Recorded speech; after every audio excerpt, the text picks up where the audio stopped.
ginahawang folding bikes. Paano ba naman? 10 seconds lang, tapos na itong itiklop at pwede nang dalhin.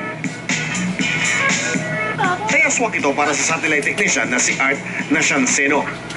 Tuwing papasok ako, gamit ko lang yung bike ko. Then, from bahay, punta lang sa pinakamalapit namin LRT station. To-fold ko siya, sasakay ko siya sa tren. Then, sa destination kong LRT station, ibaba ko siya, fold. Less pagod din kasi nakakabawas siya ng travel time. Di na rin inaalala ni Art ang seguridad ng bike niya. Ngayon, pagdating ko sa office, hindi ko siya kailangan ilak sa labas. So, i-fold ko lang siya, tapos i-roll ko lang siya papunta sa office namin para doon mas safe talaga siya. Sa kapila ng mga benepisyo nito, iilan pa lang ang nakakaalam ng folding bikes. Kaya inorganisa ang makailan ng Folding Bikes Philippines ang First Manila Folding Bikes Festival. Ang pinaka-main event po nito is the bike show.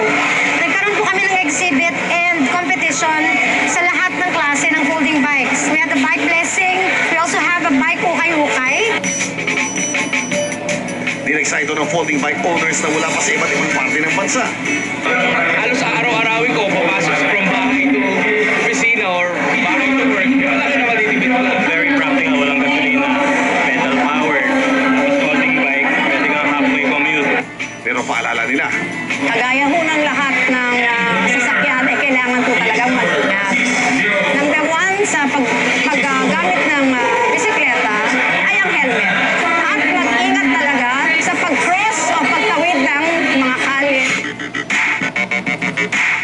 kung gusto niyo mag-bike pero nahahassle kayo sa laki nito, pues, huwag nang mag-atubili at kumuha ng folding bike.